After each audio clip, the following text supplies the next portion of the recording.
What you are about to hear is a passage from a most unusual book, Exploding Your Life, An Impatient Person's Guide to Evolving, is not a manual of abstract theories, nor a distant reflection on self-improvement. It is the living diary of a woman who dared to walk away from everything familiar in search of truth, healing, and transformation. As her publisher, I was deeply moved when I first encountered these writings. They are raw, courageous, and filled with the immediacy of one's soul journey through fear, beauty, and discovery. She does not hide behind polished phrases or safe conclusions. Instead, she invites us into her vulnerability, her humor, her struggles, and those luminous moments when the veil between the human and the divine grows thin.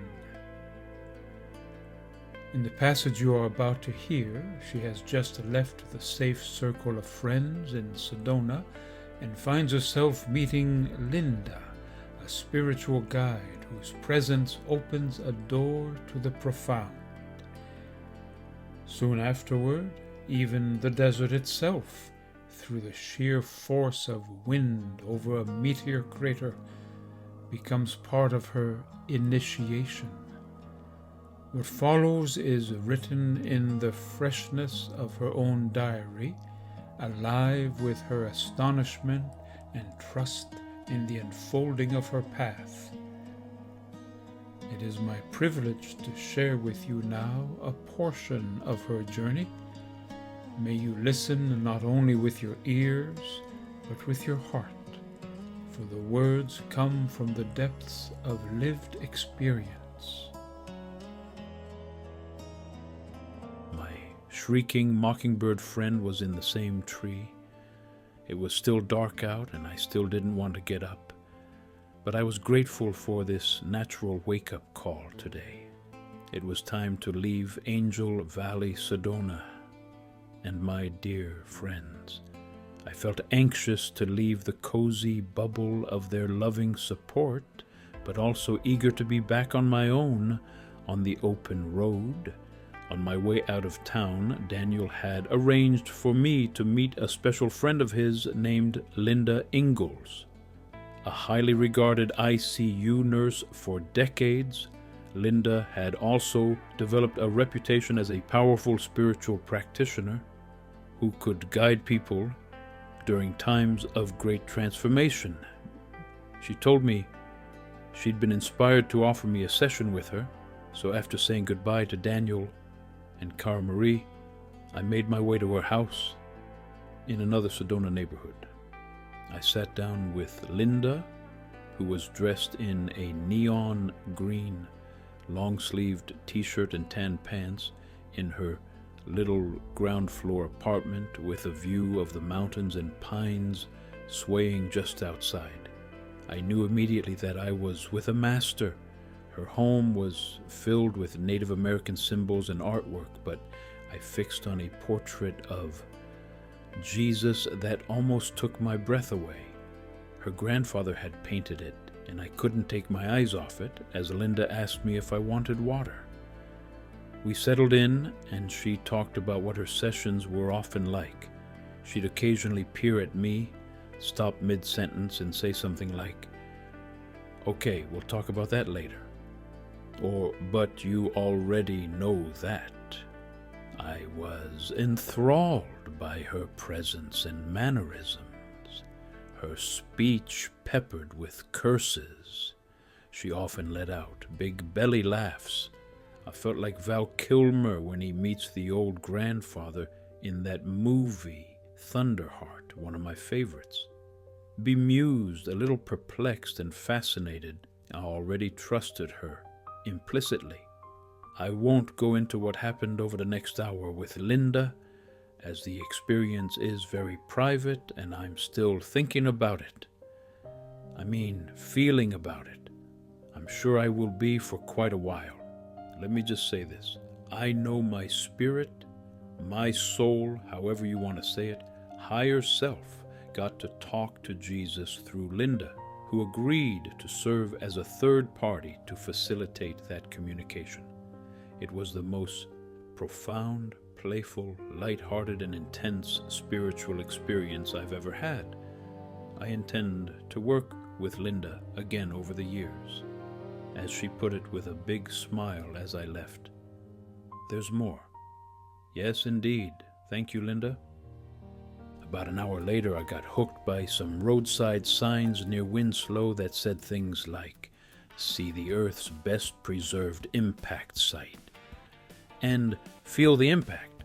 They kept coming up every couple miles or so as I sang to my Spotify playlist.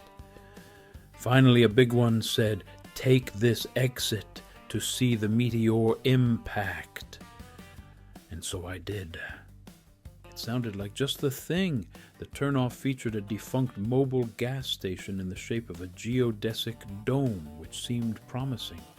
Another little sign about a minute down the road encouraged me in case I was having doubts. "You're almost there?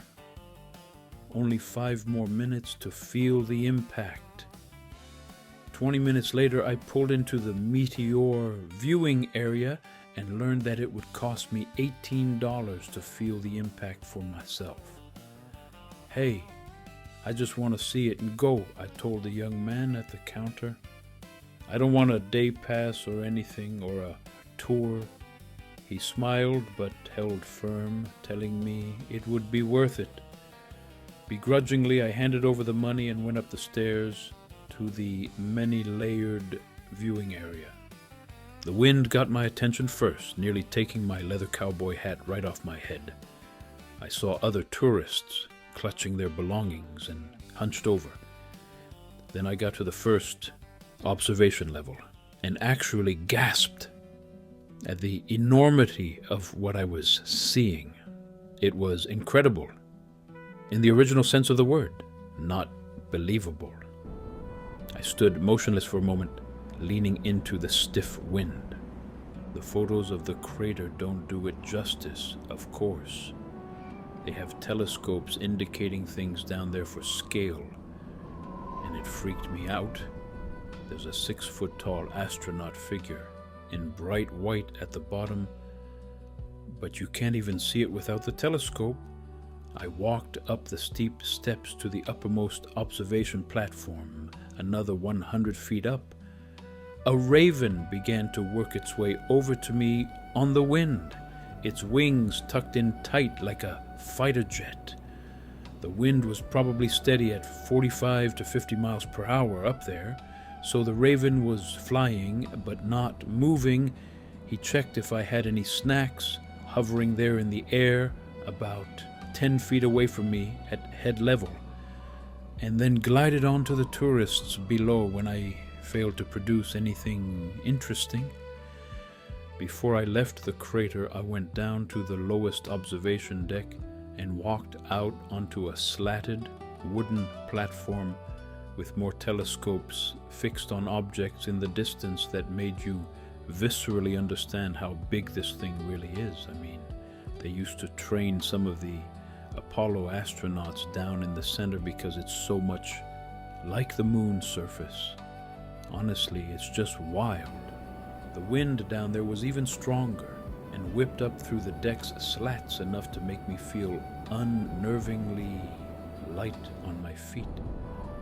I retreated to what I thought was a sheltered area just above the platform, but there the wind was the strongest yet. I finally sat down all alone and meditated for a few minutes as it thrashed my hair and buffeted my body. I felt scoured clean and thoroughly vacuumed, as Linda would have put it. I waved to the kid at the desk as I left and said thanks. He smiled back knowingly. I arrived in Gallup, New Mexico a few hours later as night fell. Gallup is a funny place, and I don't know yet what to think of it. I got myself a cheap room at the Lariat Lodge there for tonight, right across from the shop and safe. I stopped to get some grocery staples and discovered the meat aisle to be populated exclusively by Oscar Mayer products, which my health food mom led me to believe are virtually poisonous. The locals I saw there are tall and big, with dark skin, and many have incredibly black glossy hair down to their low backs. I wouldn't learn until later that they were likely members of the Navajo Nation, which owns most of the land in New Mexico. The Hopi and Zuni people also reside locally. Upon checking in, I found that the room itself sloped violently to the north for some reason, so I leaned all my stuff against that wall. It was the only hotel I've ever been in where I wouldn't walk barefoot on the carpet. Suspicious rug stains lay near the bed.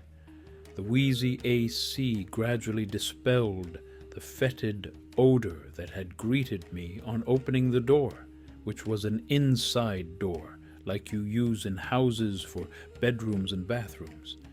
The huge black velvet painting over the small bed finished the look.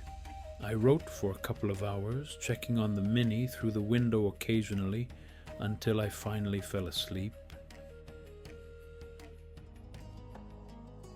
What you have just heard is not only the story of one woman's travels, it is the testimony of a human soul in the midst of awakening.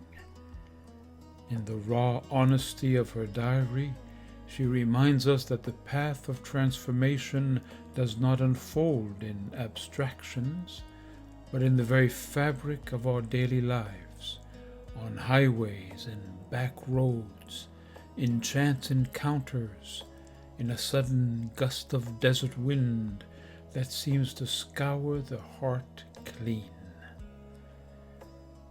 This is the gift of Exploding Your Life, an impatient person's guide to evolving.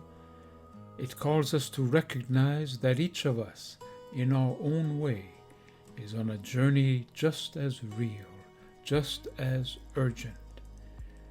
We are all invited to listen for the voice of spirit that speaks through others, through nature, through the unexpected. And we are reminded that courage is required.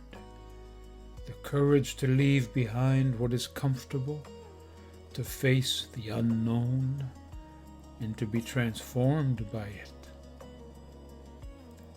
As publisher of this book and as a fellow traveler on the path, I invite you to take these words to heart. For they are not only hers, they belong to all who are willing to awaken, to evolve, and to live more deeply into the mystery of our existence.